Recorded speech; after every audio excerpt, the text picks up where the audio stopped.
S, வீடு, schools, hotels, store room இங்கெல்லாம் partition wall கட்டணும்னாலும் இப்போ பில்டிங் போனஸோட first choice Renocon rapid wall panels. 26 வருட நம்பிக்கை, லட்சக்கணக்கான சந்தோஷ திருமணங்கள். கல்யாணம்னாலே தமிழ் மேட்ரிமோனி தான். சிம்மத்துல பிறந்த ஆண்களுடைய குணாதிசயங்கள் எப்படி மாறும்? அதிகார மோகம் இருக்கும். அதாவது ஆசை மட்டும் இல்லை, அதிகாரத்தை செலுத்துவாங்க. இவங்களுக்கு எப்பவும் 4 பல்லக்கு தூக்கிகள் வேணும். இவங்க ஒரு சின்ன யூனிட்டுக்கு டீம் லீடராக கூட இருக்கலாம். இவங்க வர்றாங்கன்னா எல்லாம் பின் ட்ராப் சைலன்ஸில் இருக்கும். சிம்மராசி ஆண்கள் திருமண வாழ்க்கை எப்படி மாறும்? இப்போ ஒரு சிம்ம ராசியான வந்து கல்யாணம் பண்ணிட்டா எல்லாம் இவங்க கண்ட்ரோலில் தான் இருக்கும். Each and every thing.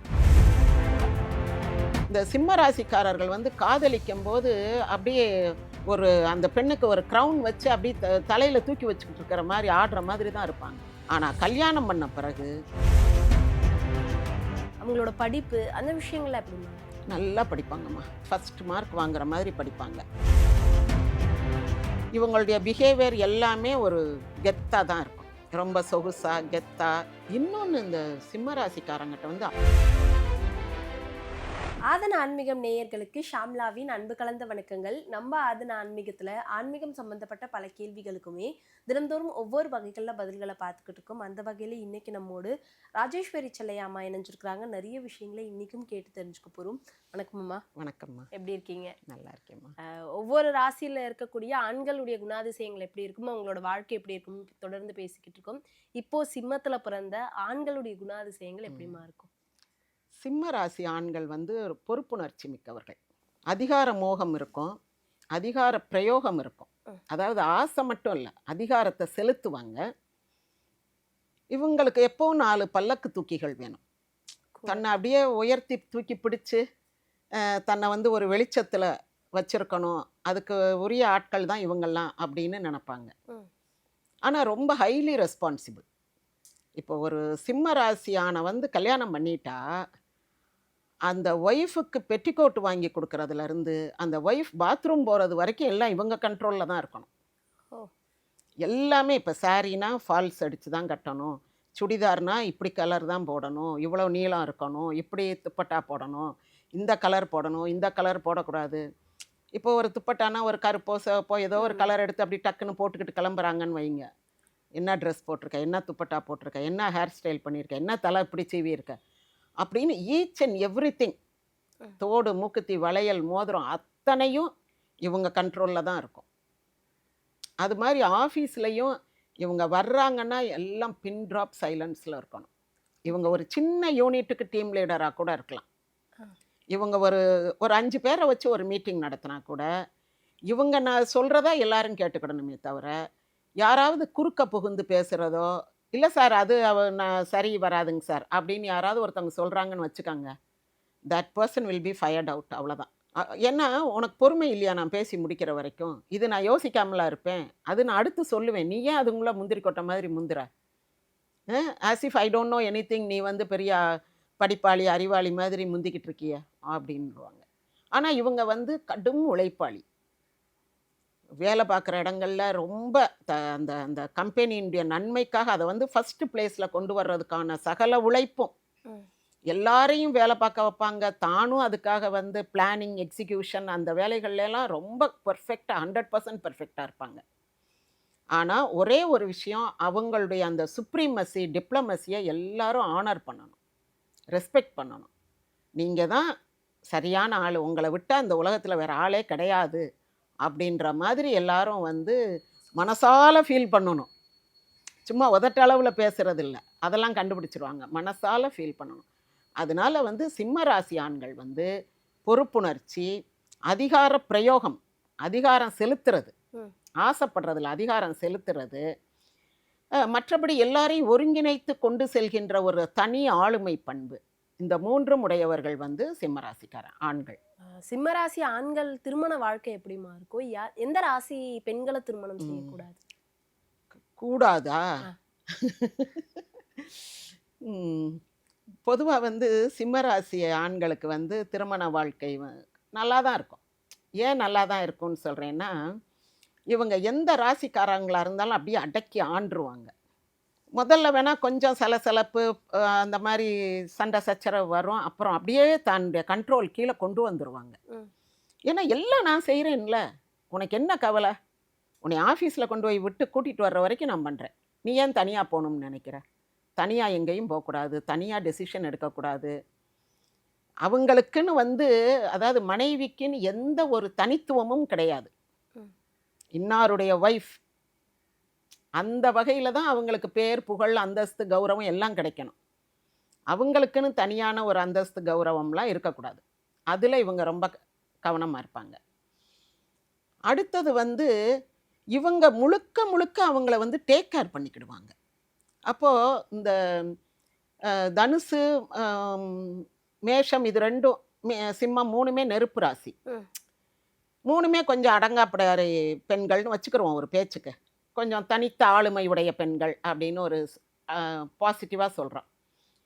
இந்த 2 ராசிக்காரவங்களை கூட அடக்கி ஆளக்கூடிய ரிஷபராசி கெத்தாக இருப்பாங்க. தன்னுடைய உணர்ச்சிகளை முகத்தில் காட்டிக்கவே மாட்டாங்க.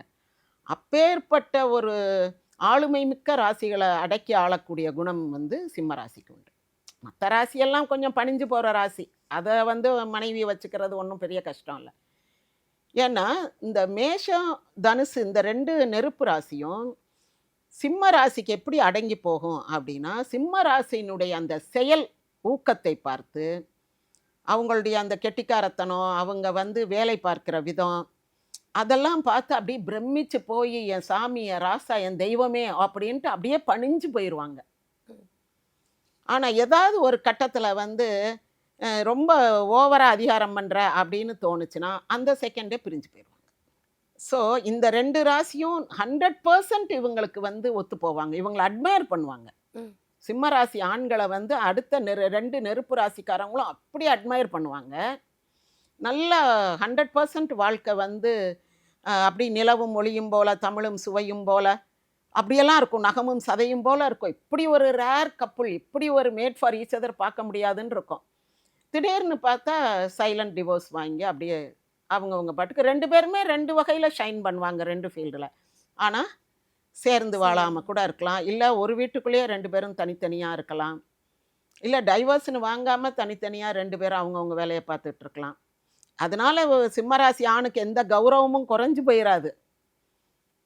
அவங்களுடைய மனைவி வந்து இவங்களை பற்றி ஒரு வார்த்தை கம்ப்ளைண்ட் பண்ணாமல் தனியாக வாழ்வாங்க. ஏன் இப்படி பிரிஞ்சு வந்தீங்கன்னா, அந்த ஆள் ரொம்ப அதிகாரம் பண்ணுது, ரொம்ப திமிர் பண்ணுது அப்படிலாம் வாயே திறக்க மாட்டாங்க. அவங்களுக்கு இருக்கிற அட்மிரேஷன் அப்படியே இருக்கும் பிரிந்து போனவர்களுக்கு கூட. மற்ற ராசிக்காரங்க இவங்களுக்கு வந்து அடிமையாகவே வாழ்ந்துருவாங்க. ஏன்னா இவங்க காட்டுற அன்பும் இவங்க காட்டுற அக்கறையும் வந்து, ஒரு பெண்ணுக்கு தேவை வந்து என்ன? ஒரு அன்பான கணவன், தன்னை நல்லா பார்த்துக்கிற ஒரு செக்யூர்டு பிளேஸ் ஹவுஸ், ஒரு ப்ரொடெக்டிவ் ஹஸ்பண்ட், அதுதானே வேணும். இது எல்லாமே அவங்க கொடுப்பாங்க. ஆனால் அவங்க கைக்குள்ளே அவங்க சொல்கிற மாதிரியே இருக்கணும். இந்த சிம்ம ராசிக்காரர்கள் வந்து காதலிக்கும் போது அப்படியே ஒரு அந்த பெண்ணுக்கு ஒரு க்ரௌன் வச்சு அப்படியே தலையில் தூக்கி வச்சுக்கிட்டு இருக்கிற மாதிரி ஆடுற மாதிரி தான் இருப்பாங்க. ரொம்ப கனிவான, அன்பான, கலகலக்கும் காதலர்களாக இருப்பாங்க. அப்படியே இப்படி ஒரு ஆள் கிடைக்கிறது கொடுத்து வச்சுருக்கணுன்ற மாதிரி அந்த செட்டு, அந்த ஃப்ரெண்ட்ஸ், அந்த ஆஃபீஸு, அந்த காலேஜ்லேயே அந்த சிம்மராசி ஆண் வந்து ஒரு பெரிய கௌரவம் மிக்கவனாக இருப்பான். எல்லாருக்கும் அவன் மேலே ஒரு க்ரஷ் இருக்கும். ஒரு பொண்ணை மட்டும் அவன் செலக்ட் பண்ணி காதலிப்பான். காதலிக்கும் போது பார்த்தா அப்படியே ராஜா ராணி மாதிரி, தேவதைகள் மாதிரி அந்த காலேஜில் வந்து ஃபேமஸ் லவ்வர்ஸாக பறப்பாங்க. ஆனால் கல்யாணம் பண்ண பிறகு கண்டிப்பான கணவனாக மாறிடுவாங்க. அதுக்கு இந்த கல்யாண பத்திரிகை அடித்த உடனேயே, நீ அவங்களுக்கெல்லாம் கொண்டு போய் பத்திரிகை கொடுக்க வேண்டாம், நீ அலைய வேண்டாம், நீ இரு, நான் போய் கொடுத்துக்கிறேன் அப்படின்வாங்க. அதோட ஃப்ரெண்ட்ஷிப் எல்லாம் கட் ஆயிரும். அது வரைக்கும் இவங்க அந்த ஃப்ரெண்ட்ஸ் எல்லாருமே இவங்களுக்கு அந்த பாரதி ராஜா படத்தில் வர்ற வெள்ளை தேவதைகள் மாதிரி தான். அவங்க வந்து காதலுக்கு உறுதுணையாக இருந்தவர்கள் இல்லை. இவங்க 2 பேருமா தனியாக எங்கேயும் மாட்டிடக்கூடாது, யாரும் அவங்க மேலே வந்து எதுக்கு இவங்க 2 பேரும் சுற்றிக்கிட்டு திடுறாங்க அப்படின்னு நினச்சிடக்கூடாதுன்றதுக்காக அவங்கள ஒரு ப்ரொடெக்ஷன் ஃபோர்ஸாக தான் கூட வச்சுருப்பாங்க. கல்யாணம்னு பேசினோன்னே எல்லா ஃப்ரெண்ட்ஸையும் ஒய்ஃப்ட்ட இருந்து கட் பண்ணி விட்ருவாங்க. அதுக்கு பிறகு இவங்க சொல்கிறது தான் இந்த ஒய்ஃப் கேட்கணும். சாரீ உடுத்தினா சாரீ தான். ஏன்னா இவங்க வந்து ரொம்ப ட்ரெடிஷன் வைஸ் ஃபீல் பண்ணுவாங்க. பாரம்பரியமான உடை உடுத்தணும், நம்ம வந்து ரொம்ப பாரம்பரியமான குடும்பம், நம்ம சொந்த ஊர் இந்த ரிஷபராசிக்கு என்னென்ன சொன்னனோ அது எல்லாமே ஊர் பாசம், ஜாதி பாசம், மொழிப்பற்று, இனப்பற்று, நாட்டுப்பற்று, எல்லா பற்றும் உங்களுக்கு இருக்கும். அதுக்கேற்ற மாதிரி தான் அந்த ஒய்ஃபும் ரெப்ரசன்ட் பண்ணணும். இவங்க ரொம்ப மாடர்னாக யாதும் ஊரே யாவரும் கேளீர் அப்படின்லாம் சொல்லிக்கிட்டு இருக்க முடியாது. அவங்க சாதிக்காரங்க வர்றாங்க, இல்லை அவங்க ஊர்க்காரங்க ஒரு பத்திரிகை எடுத்துகிட்டு வர்றாங்க கோயில் திருவிழான்னா, இவங்க அதுக்கேற்ற மாதிரியான ஒரு ட்ரெஸ்ஸில் தான் வரணும். அப்படி தலையை விரித்து போட்டுக்கிட்டு ஃப்ரீ ஹேர்லாம் விட்டுட்டு வரக்கூடாது. டக்குன்னு சடையை பின்னிட்டு வா, கொண்டையை போட்டு வா, கிளிப் போட்டு வா அப்படின்னு உள்ளே வந்து சொல்லிட்டு தான் போவாங்க. ஊரில் இருந்து ஆட்கள் வந்திருக்காங்க, சேலையை கட்டி ஒழுங்கா முடியெல்லாம் கிளிப் போட்டு வா அப்படின்வாங்க. ரொம்ப பேச மாட்டாங்க, ஒரு வார்த்தை தான். அதுக்கேற்ற மாதிரி தான் இருக்கணும் அப்படின்னு. அதனால் ஒரு கண்டிப்பான ஹஸ்பண்ட், கண்டிப்பு. இப்போ ஒரு 9:30 மணிக்கு கிளம்பணும், கார்லாம் ரெடி ஆயிடுச்சு, எல்லாம் ரெடியாக இருக்காங்க. இவங்களுடைய ப்ரையாரிட்டி 9:30 கிளம்பணும்னா 9:30க்கு வெளியே வரமாட்டாங்க. அந்நேரம் ஏதாவது ஒன்று வாசிக்கிறாங்கன்னு வச்சுக்கோங்க, அதை வாசித்து முடிச்சுட்டு தான். ப்ரையாரிட்டி வந்து அவங்களுடையது தான். எனக்கு எது முக்கியமோ அதுதான். இப்போ என்ன 10 மணின்னா 10:30க்கு போயிடுவோம், போய் எல்லாம் முடிச்சுட்டு வந்துடலாம், ஒன்றும் பிரச்சனை இல்லை அப்படின்னு. இங்கே ஒரு 17 பேர் சாமி கும்பிட கோயிலுக்கு போகிறதுக்காக உட்காந்துருப்பாங்க. இவங்க கிளம்பி வர்றதுக்கு ஒரு 10 நிமிஷம் 15 நிமிஷம் லேட்டாக கூட ஆகும். வருவாங்க, வந்து பார்ப்பாங்க. அந்நேரம் ஏதாவது ஒன்று அந்த வந்துட்டாங்க, இருங்க நான் சேலை மாற்றிட்டு வந்துடுறேன், இல்லைனா கசங்கிரும் அப்படின்னு உள்ளே போனாங்கன்னு வைங்களேன், இவங்க பாட்டு கார் எடுத்துகிட்டு போயிடுவாங்க. டிரைவர் எங்கன்னு கூப்பிட்டுக்கிட்டு அல்லது அவங்களே எடுத்துகிட்டு போயிடுவாங்க. எங்கே ஆளை காணோன்னு, எங்கேயோ போயிட்டாங்க, எங்கே போனாங்கன்னு தெரிலன்னு ஒரு 1 மணி நேரம் 1.5 மணி நேரம் கழிச்சிடுவாங்க. அவங்க வரும்போது எல்லாம் ரெடியாக இருக்கணும். பின் ட்ராப் சைலன்ஸோட எல்லாம் அப்படியே போகலாமா, அப்படி அவங்க நடந்தாங்கன்னா அவங்க பின்னாடியே எல்லாரும் போய் காரில் ஏறுற மாதிரி இருக்கணும். எல்லோரும் ஏறி உட்காந்துக்கிட்டு இருக்கக்கூடாது. அப்படின்னா இவங்களை லேட் கம்மர் மாதிரி முத்திரை ஊற்றின மாதிரி ஆயிரும். எல்லோரும் வெயிட் பண்ணணும். இவங்க அப்படியே அப்படி பார்த்துட்டு நடந்து போனாங்கன்னா எல்லாரும் பின்னாடியே ஃபாலோ பண்ணணும். இவங்களுக்கு ஃபாலோயர்ஸ் தான் வேணும். அதனால் வந்து இந்த கல்யாணங்காட்சின்னு வரும்போது இவங்க வந்து ரொம்ப ஸ்ட்ரிக்டாக இருப்பாங்க ஒய்ஃப்கிட்ட, குறிப்பாக ஒய்ஃப்கிட்ட. அப்புறம் ஒய்ஃபோட ஃபேமிலி மெம்பர்ஸும் அப்படித்தான். யாரும் வந்து இந்த மச்சினிச்சி குழந்தையா அப்படிலாம் இவங்ககிட்ட வந்து உறவு கொண்டாடவோ சலுகை கொண்டாடவோ முடியாது. எல்லாருமே வந்து உங்கள் அம்மா வர்றாங்களா, பேசுனாங்களா, 2 நாள் இருந்தாங்களா, போனாங்களான்னு இருக்க சொல்லு. அதுக்கு மேலே அனாவசியமாக எதுவும் பேசக்கூடாது. போகும்போது அவங்களுக்கு ட்ரெஸ்ஸுக்கு என்னென்ன எடுத்து கொடுக்கணுமோ அதெல்லாம் எடுத்து கொடுத்து அனுப்பலாம். மரியாதை செய்யலாம், மரியாதையாக இருந்துட்டு போகணும். வேறு எதுவும் இது ஏன் அங்கே இருக்குது, இது ஏன் இப்போ வர்றீங்க, அப்போ நோ கொஸ்டின்ஸ் அட்டால். இவங்களை எதிர்த்து யாரும் கேள்வி கேட்கக்கூடாது. அந்த மாதிரி இருப்பாங்க. சிம்மராசி ஆண்களுடைய வேலை, தொழில், சுய தொழில், அவங்களோட படிப்பு, அந்த விஷயங்கள்ல எப்படிமா இருக்கும்? நல்லா படிப்பாங்கம்மா. ஃபஸ்ட் மார்க் வாங்குற மாதிரி படிப்பாங்க. அவங்களுக்கு அந்த இடம், அந்த டீச்சர்ஸ் பிடிக்கணும், அந்த ஸ்டூடெண்ட்ஸு, அந்த ஸ்கூல் அட்மாஸ்ஃபியர், காலேஜ் எல்லாம் பிடிச்சிருந்துச்சுன்னா அவங்க அங்கேயும் டாப்பராக தான் இருப்பாங்க. நல்ல டாப் மோஸ்ட் பர்சனாக இருப்பாங்க. ரொம்ப டிசிப்ளின்டாக இருப்பாங்க. சிம்மராசி பாய்ஸ் வந்து வெரி டிசிப்ளின்டு. அப்புறம் வந்து அவங்களுடைய அந்த பிஹேவியர், அந்த ஆட்களோட பழகிறதும் ரொம்ப கெத்தாக இருக்கும். எல்லாருக்கும் என்ன வேணும், கோக் ஸ்பைரா அப்படி இப்படின்னு கேட்கும் போது இவங்க அப்படியே பொறுமையாக இருந்து யாரும் கேட்காததாக கேட்பாங்க. இவங்க போடுற மாதிரி ட்ரெஸ் யாரும் போடக்கூடாது. இன்றைக்கி வந்து இப்போ ஃப்ரெண்ட்ஸ் எல்லாம் ஹாஸ்டலில் ஒரு க்ரீன் கலர் போடுவோம் அப்படின்னாங்கன்னா, ஐயோ என்கிட்ட க்ரீனே இல்லையே அப்படின்ட்டுருவாங்க. இருந்தாலும் அன்னைக்குன்னு இவங்க ஒயிட் அண்ட் ஒயிட் போட்டு போய் அப்படி டிஃப்ரெண்ட்டாக தெரிவாங்க. எல்லாரும் மாதிரி நம்மளும் எதுக்கு இருக்கணும், நம்ம வந்து ஒரு ட்ரெண்ட் செட்டராக இருக்கணும் அப்படின்னு நினைப்பாங்க. நமக்கு 4 ஃபாலோயர்ஸ் இருக்கணுமே தவிர எல்லார் கூடயும் சேர்ந்துட்டு கூட்டத்தில் கோவிந்தா போடுற வேலை நமக்கு வேண்டாம் அப்படின்னு.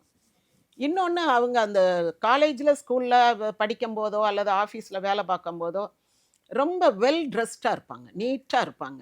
ஒரு கசங்கின சட்டை போடவோ, ஏழையோ பணக்காரனோ ஒரு கொஞ்சம் சுருங்கின ட்ரெஸ் போடுறது, நீட்டாக கஃபெல்லாம் இந்த வச்சு இந்த பட்டன்லாம் போட்டு வாட்ச் கட்டி, சிலர்லாம் டக்கின் பண்ணி பெல்ட் போட்டு, அல்லது வேறு என்ன ட்ரெஸ் இப்போ இந்த டிஷர்ட் மாதிரியெல்லாம் போட்டுட்டுலாம் எங்கேயும் வரமாட்டாங்க.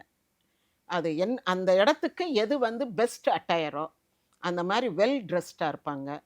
இன்னொன்று, சிம்மராசிக்காரங்களுக்கு உரிய ஒரு முக்கியமான விஷயம் என்னென்னா, இந்த முறுக்கு மீசை வச்சுருப்பாங்க.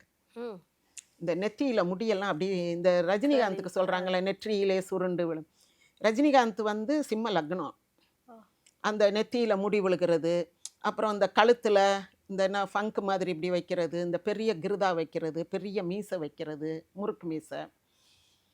கவிஞராக இருக்கலாம், எழுத்தாளராக இருக்கலாம், அல்லது ஒரு கவர்மெண்ட் ஆஃபீஸராக இருக்கலாம், போலீஸ் ஆஃபீஸராக இருக்கலாம், என்ன வேணாலும் இருக்கலாம். ஆனால் அந்த சிம்ம ராசி டாமினேஷன் உள்ள ராசியாக இருந்தால் அவங்க ஜாதகத்தில் வந்து சூரியன் வலுவாக இருந்தா, இல்லை சிம்ம லக்னமாக இருந்து அந்த இடத்துலையும் சூரியன் வலுவாக இருந்துச்சுன்னா அந்த முறுக்கு மீசை வச்சுருப்பாங்க. இது வந்து ஏன்னா அந்த சிங்கத்தினுடைய அந்த பிடரி மயிர் தோற்றம் வந்து இவங்களை பார்க்கும்போது தெரியும். இவங்களுக்கு வழுக்கையெல்லாம் பெரும்பாலும் விழாது. வேற ஒரு காம்பினேஷனில் விழுந்தா தானே ஒழிய, பொதுவாக சிம்ம ராசிக்காரங்களுக்கு நெற்றியில் சுருட்ட முடி நிறையா இருக்கும், கழுத்து அல்லது ஏதோ ஒன்று. இப்போ நெத்தியில் வந்து கொஞ்சம் முன் வழுக்க விழுகுதுன்னா அந்த கழுத்துலையோ அல்லது இந்த தாடியெல்லாம் வைக்க மாட்டாங்க. இந்த மீசை வந்து ரொம்ப ஸ்பெசிஃபிக்காக இருக்கும் சிம்ம ராசிக்காரங்களுக்கு. அந்த மாதிரி இவங்களுடைய இன்னொரு பழக்க வழக்கம் என்னன்னா, இவங்க வந்து ஒரு பெரிய சோம்பேறிகள். சிம்மராசி. ஆமாம், அவங்க வந்து சோம்பேறி இந்த சென்ஸ் வந்து சொகுசுன்னு வச்சுக்கோங்களேன். சோம்பேறினா இப்போ மகரம் கும்பம்ன்ற இடத்துல கூட கொஞ்சம் மந்தத்தனம் இருக்கும். இவங்ககிட்ட மந்தத்தனம் இருக்காது, ஆனால் ரொம்ப சொகுசு பேர்வழிகள், ரொம்ப ட்ராவல் பண்ணலாம் விரும்ப மாட்டாங்க. டெனிசன் அப்படின்னுவோம்ல, அந்த குகைக்குள்ளேயே வீட்லேயே இருக்குப்பாங்க. வீடு விட்டால் ஆஃபீஸு, ஆஃபீஸ் விட்டால் வீடு, அதில் அவங்க பிளேஸு, அவங்க ரூமு, அவங்க சோஃபா, அப்படி ஏதாவது தனக்குன்னு ஒன்று ஃபிக்ஸ் பண்ணிக்கிடுவாங்க. அந்த அதில் யாரும் உட்காரக்கூடாது. இவங்க உட்கார்ற சோஃபாவில் வேறு யாரும் உட்காரக்கூடாது. அந்த மாதிரி அவங்களுக்குன்னு சிலதை ஃபிக்ஸ் பண்ணிக்கிட்டு அதுக்குள்ளேயே தான் இருப்பாங்க, ரொம்ப வெளியெல்லாம் வரமாட்டாங்க. அப்புறம் அந்த எல்லா பெஸ்ட்டும் தனக்கு கிடைக்கணும்னு நினைப்பாங்க. லயன் ஷேர்ன்றாங்கல்ல, இப்போ ஒரு சிங்கம் போய் ஒரு விலங்கை அடிச்சுட்டு வந்து அதை சொகுசாக படுத்துக்கிறோம். அந்த பெண் சிங்கம் தான் போய் அதை உரிச்சு கிரிச்சு எல்லாம் எடுத்து வைக்கும், சர்வ் பண்ணுற மாதிரி அந்த தோலெல்லாம் உரித்து அப்படி எடுத்து வைக்கும். இது போய் அந்த நல்ல சுவையான இறைச்சி பகுதிகளை மட்டும் சாப்பிட்டுட்டு வந்துடும். அதான் லயன் ஷேருன்றது, ஒரு த பெஸ்ட் அப்படி உள்ளதை வந்து இது சாப்பிட்டு வந்துடும். அந்த மாதிரி அடுத்து இதுக்கு எப்போ பசி எடுக்குதோ அப்போ தான் அப்படியே கண்ணை முழிச்சு அப்படி பார்க்கும். எங்கிட்டாவது ஒரு விலங்கு வாசனை வந்துச்சுன்னா போய் அடிக்கும். மீதி நேரத்தில் பக்கத்தில் விலங்குகள் போனால் கூட சிங்கம் ஒன்றும் செய்யாது. அந்த மாதிரி இவங்களுக்கு தேவைனா மட்டும்தான் அவங்க யார்கிட்டையும் பேசுவாங்க அல்லது யார்கிட்டையும் சண்டை போடுவாங்க. நீங்கள் ஊரே தீப்பத்தி எரிஞ்சுக்கிட்டு இருந்தாலும் இவங்க அப்படியே பேசாமல் இருப்பாங்க. ரிஷபராசிக்காரங்களாவது என்ன ஏன் அப்படின்னாவது கேட்பாங்க. இவங்க அது கூட கேட்க மாட்டாங்க. It's their problem, I should I father about it அப்படின்ற மாதிரி இருப்பாங்க. அப்படி இவங்க வந்து கொஞ்சம் பேராசைக்காரர்கள்னு சொல்கிறத விட எனக்கு தகுதியானது இதுதான், ஸோ அது எனக்கு வேணும், நீங்கள்லாம் அதுக்கு தகுதி இல்லாதவங்க அப்படின்ற ஒரு ஆணவம், ஒரு அகம்பாவம், ஒரு கர்வம் இருக்கும். அவனுக்கு எதுக்கு இந்த ட்ரெஸ்ஸு, அவனுக்கே இந்த கலர் எடுக்கிற, அவன் கொஞ்சம் அழுக்கில் வேலை பார்க்குறவன், அவனுக்கு ஒரு டார்க் கலர் எடுக்கலாம்ல, ஏன் லைட் கலர் எடுத்தா அப்படின்னு கேட்பாங்க. வேலைக்காரனுக்கு ஒரு ட்ரெஸ் எடுத்து கொடுக்குறாங்கன்னா ஏன் அவனுக்கு ஒயிட் அண்ட் ஒயிட்டு, ஏன் அவனுக்கு இந்த பிராண்டு, அவன் அழுக்காக்கிடுவான். இந்த மாதிரி சொல்லி, அதாவது தான் கிட்ட கூட அவங்களுக்கெல்லாம் வர்றதுக்கு அந்தஸ்தோ தகுதியோ இல்லை அப்படின்ற மாதிரி எல்லாரையும் ஆளுக்கு ஒரு டிஸ்டன்ஸ் வச்சுருப்பாங்க. அந்தந்த டிஸ்டன்ஸில் தான் அவங்க நின்னே பேசணும். இப்போ வேலைக்காரங்கன்னா அந்த வாசல்கிட்ட நின்று ஐயா அப்படின்னு கூப்பிட்டா வர்றேன் அப்படின்வாங்க, அவ்வளோதான். அப்படின்னா இவங்க கிளம்புறாங்கன்னு அர்த்தம். வர்றேன்னு கூட சொல்லுவாங்களான்னு தெரில எனக்கு. அந்த மாதிரி ஒரு கிளார்க்குனா அந்த அவ்வளோ தூரம், மேனேஜர்னா இங்கே, அப்படி ஒரு டிஸ்டன்ஸில் தான் நின்று பேசணுமே தவிர ஒரு டிரைவர் கம் பியூன் மடன்னு உள்ளே வந்து ஒரு சூட் கேஸோ இதை எடுத்துகிட்டு ஐயா போகலாம்மா மணி 5 ஆச்சு நான் கொண்டு இதை வண்டியில் வைக்கிறேன் அப்படின்லாம் பேசவே கூடாது. இவங்க எப்போ அந்த பெல் அடிக்கிறாங்களோ அல்லது டிரைவரை வர சொல்லு அப்படின்னா மட்டும்தான் டிரைவர் சைலண்ட்டாக வரணும், பொட்டி எடுத்துக்கிட்டு போய் வண்டியில் போய் உட்காரு. வாங்க ஐயான்லாம் சொல்லவே வேண்டாம். நீ சொல்லி என்ன நான் வர்றது, நீ போய் வண்டியில் இல்லையா நான் வருவேன் அப்படின்னு உங்களுக்கு மனசுக்குள்ளே அந்த ஒரு இது இருக்கும். அந்த மாதிரி இவங்க வந்து வெல் ட்ரெஸ்டாக இருப்பாங்க. அந்த தலைமுடி மட்டும்தான் கொஞ்சம் ஷாபியாக இருக்கும் சம்டைம்ஸ் சிலருக்கு. மற்றபடி வந்து இவங்களுடைய பிஹேவியர் எல்லாமே ஒரு கெத்தாக தான் இருக்கும், ரொம்ப சொகுசாக கெத்தாக ஒரு அதிகாரமாக. இன்னொன்று, இந்த சிம்மராசிக்காரங்கிட்ட வந்து ஆராயாமல் முடிவெடுக்கிறதுல முதல் ஆளாக இருப்பாங்க. எதை பற்றியுமே இப்போ பாண்டிய மன்னன் இந்த ஆராயாமல் முடிவெடுத்து கோவலனை கொன்று யானோ மன்னன் யானே கல்வன்வான்ல, அதே மாதிரி யாரும் சொன்ன உடனே டக்குன்னு ஆளுகளை வேலையை விட்டு தூக்குறதோ, டக்குன்னு ஒரு ஆள் மேலே ஒரு நடவடிக்கை எடுக்கிறது, ஒரு டிசிப்ளினரி ஆக்ஷன் எடுக்கிறது அப்படி எடுப்பாங்க. இவன் அப்படி செய்திருப்பானான்னு கொஞ்சம் கூட ஒரு யோசித்து முடிவெடுக்கிற அளவுக்கு கூட அவங்களுக்கு பொறுமை இருக்காது. அவனா அப்படி செய்தான், அவனை வேலையை விட்டு தூக்கு அப்படின்ட்டுருவாங்க. அடுத்த second fire him out, throw him away, sack him away அப்படின்னு ஒரு 4-5 வார்த்தை வச்சுருப்பாங்க, டப் டப்புன்னு போட்டு போயிடுவாங்க. அப்படியா சரி வர சொல்லி என்னன்னு கேட்போம்னு கேட்டு நிதானமாக கொஞ்சம் முடிவு பண்ணி ஏன் அப்படி செஞ்ச, என்ன சூழ்நிலை, என்ன காரணத்தினால நீ இந்த தவறு செய்த அப்படின்னு அந்த அவங்க பக்கம் இருந்து ஆலோசிக்கிற தன்மையெல்லாம் இவங்களுக்கு இருக்காது. தப்பு பண்ணால் தண்டனை அவ்வளோதான். அல்லது சொன்ன ஆள் வந்து அவனுக்கு வேண்டப்பட்ட ஆளா வேண்டாத ஆள் அவனை பற்றி வந்து நம்மகிட்ட போட்டு கொடுக்குறானா பற்ற வைக்கிறானா அப்படியும் யோசிக்க மாட்டாங்க. ஒரு அவசர முடிவுகள் எடுக்கிறது வந்து சிம்ம ராசிக்குரிய ஒரு இயல்பு. சிம்மராசி ஆண்களுடைய குணாதிசயங்கள் என்ன, அவங்களோட நிறைய விஷயங்களை பற்றி ரொம்ப அழகாக சொல்லியிருந்தீங்க. அடுத்தடுத்த ராசியை பற்றியும் தொடர்ந்து பேசலாம். நன்றி. நன்றிம்மா.